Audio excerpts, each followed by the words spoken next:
NEET paper leak पर बोले पप्पू यादव, वहीं स्कूल में पढ़ाई के जगह पर खिचड़ी पर बोले प्रशांत किशोर। देखिए इस पूरे एक लॉज में है तो वो 12 को एक ही नंबरिंग आना, ये सब मामला सुप्रीम कोर्ट के न्यायाधीश से जांच का।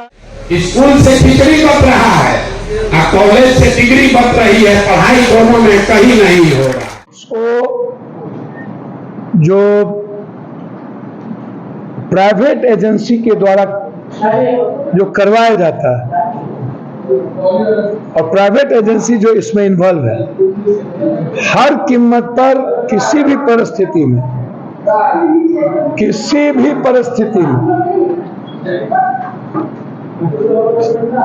एक बार रुकिए, है कि जो भी एजेंसी हायर किया गया है, प्राइवेट एजेंसी, नीट्स के एग्जामिनेशन को कंडक्ट करके उसको नंबरिंग कर रिजल्ट देने का। मैं पहला डिमांड है मेरा कि प्राइवेट एजेंसी को खत्म किया जाए हर परिस्थिति में। प्राइवेट एजेंसी चाहे वो जैसा का हो चाहे किसी का भी। दूसरा, 4 तारीख को जब भारत में सबसे बड़ा लोकतंत्र के महापर्व का रिजल्ट हो रहा था, फिर उस दिन नीट्स के रिजल्ट को आउट करके एक ही जगह के 68 बच्चों के एक ही मार्किंग में रिजल्ट को देना, इस तरह हजारीबाग की भी घटना, अन्य कई ऐसे लॉज है बिहार में, पटना में, जहां 12 लड़के एक लॉज में है तो वो 12 को एक ही नंबरिंग आना, ये सब मामला सुप्रीम कोर्ट के न्यायाधीश से जांच का है, या हम लोग सदन में जेपीसी से जांच का ये मामला उठाएंगे कि ये मामला जेपीसी से जांच हो।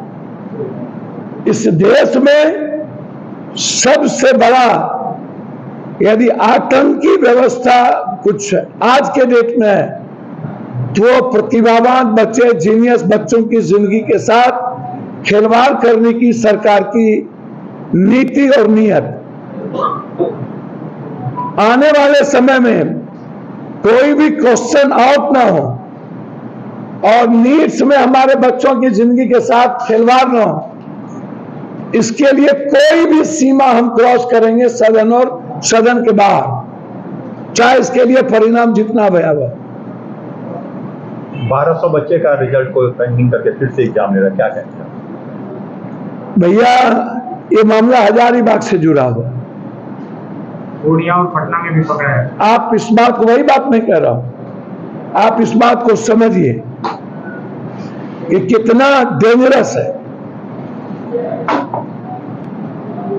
आपने मामले को पेंडिंग करके फिर एग्जामिनेशन लेना, यही आपके सारे नियत को और व्यवस्था के पूरी तरह पारदर्शिता जो होनी चाहिए उस पर सवाल खड़ा करता है। इसीलिए ये सारा एग्जाम कैंसिल होना चाहिए, टोटल जितना हुआ, और इसकी इंक्वायरी पूरे तरीके से होना चाहिए। स्कूल से खिचड़ी बच रहा है और कॉलेज से डिग्री बच रही है, पढ़ाई दोनों में कहीं नहीं हो रहा। जब आपका बच्चा पढ़ेगा ही नहीं, तो चाहे लालू बन जाए कि मोदी बन जाए, चाहे तेजस्वी बन जाए कि नीतीश बन जाए, आपके ऊपर बच्चे को कोई कलेक्टर नहीं बना सकता। इस बात को पहले आप समझिए। अपने बच्चे का ठिकाना ही नहीं है, सब लोग देश का विश्व गुरु बनाने के चक्कर में लगा, सब बड़े बड़े बात कर रहा है, कोई बात नहीं कर रहा है कि हमारा बच्चा पढ़ेगा कि नहीं पढ़ेगा। तो अभी आपको पढ़ाई की बात बताए। दूसरी बात, दूसरा रास्ता है खेती। कोई कह सकता है कि पढ़ाई लिखाई करके भी फायदा नहीं है, खेती से आपका जीवन क्यों नहीं सुधरा? यही खेती करके हरियाणा पंजाब में लोग इतना राजा हो गए, बिहार में खेती से लोगों का जीवन क्यों नहीं सुधरा? वो इसलिए कि समाजवाद की जमीन पर 100 में 60 आदमी के पास बिहार में एक धूल जमीन नहीं है। ये आंकड़ा याद रखिए।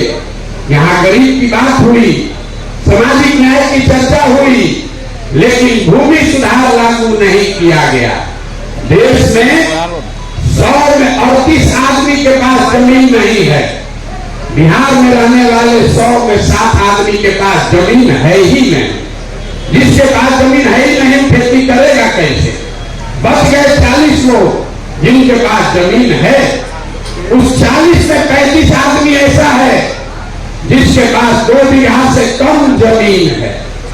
तो जो 2 पढ़ाई है नहीं कि आपके बच्चे नौकरी पाएंगे, और आपके पास जमीन खेती है नहीं कि आप उससे कुछ फायदा कीजिएगा, तो आप गरीबी से निकलिएगा कैसे? एक रास्ता और बचा। लोगों ने बताया अगर आपके पास व्यापार हो, कोई ना कुछ रोजी रोजगार का व्यवस्था हो, दुकान खोल लीजिए तो कुछ ना कुछ आपका भला हो सकता है। वो आप क्यों नहीं कर पाए? उसके लिए नेता का जरूरत है।